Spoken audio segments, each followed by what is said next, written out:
Arguably, the Warriors' biggest need heading into the offseason was an established frontcourt big that can stretch the floor. Well, they got that in Dario Saric.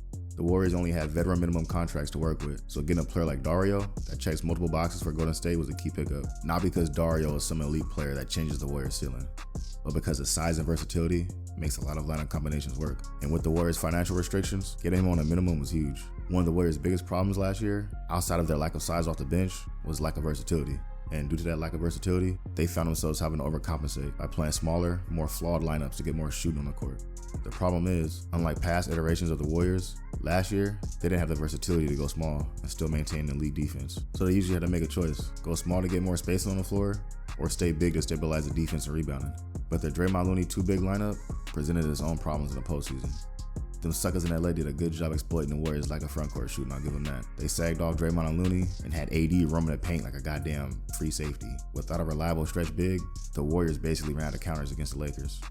The JaMychal Green signing last season was a big miss, but he was buns. I mean, it is what it is. Sometimes you hit on vet minimums, sometimes you don't. I mean, they're usually on vet minimums for a reason. He was expected to be the Bielitsa replacement. Not only did he not replace Bielitsa, he might not even be able to replace himself, because I don't think he's an NBA player anymore, to be honest with you. Damn! Unlike JaMychal, Saric is versatile enough to play next to Draymond, Looney, or Kuminga. His addition opens up so many more lineup combinations for the Warriors to play with. He allows Golden State to play big without sacrificing shooting. At 6'10", Dario Saric a career 36% shooter from 3 and 39% in the past 2 seasons. He's knocked down from the corner, shooting 44% on corner 3s last season. I'm already envisioning the different lineup combinations with Saric.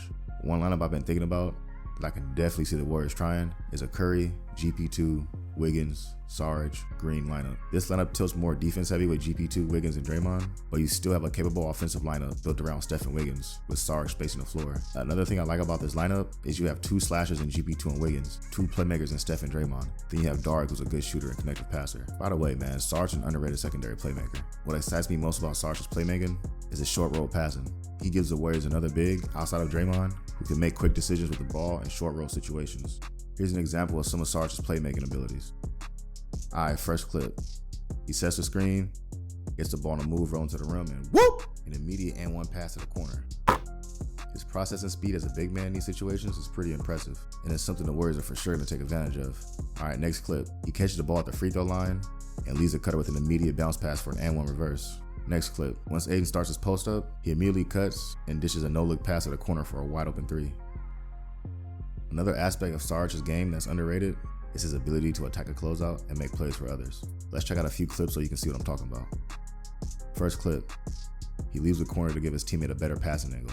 Catches the ball on a move, takes one dribble before whoop! Dropping a perfect bounce pass to a cut Mikal Bridges in traffic. Alright, last clip.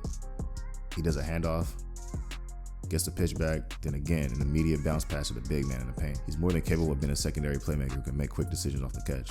The Warriors system requires their big men to be high IQ decision makers. Andrew Bogut, David West, Kevon Looney, Bielitsa are all examples of that. And Dario Saric fits the mold too.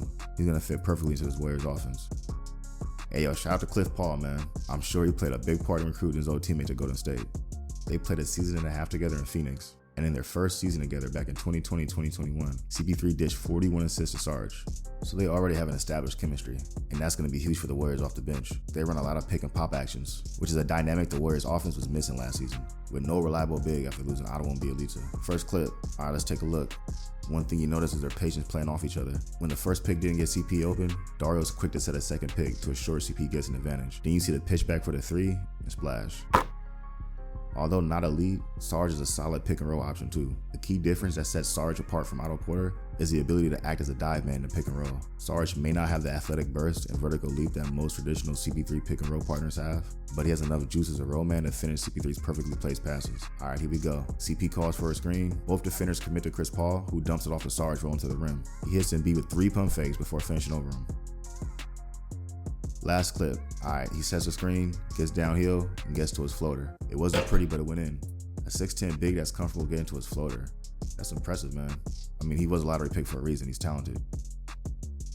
All in all, man, this was a good pickup by the Warriors. If they didn't get Saric, then it would have got spooky, because the options left after Saric are sorry. Dario fits perfectly into what the Warriors are doing. Between his size, shooting, passing, and decision making, he checks multiple boxes for the Warriors, especially on a minimum. He also immediately becomes the tallest player on the roster at 6'10". Anyways, that's all I got for y'all. This Warriors roster is starting to shape up, but it's a few more moves that need to be made, and I'm gonna be covering all of it. So hit the subscribe button to keep up with the uploads. I'll catch you on the next one. Peace.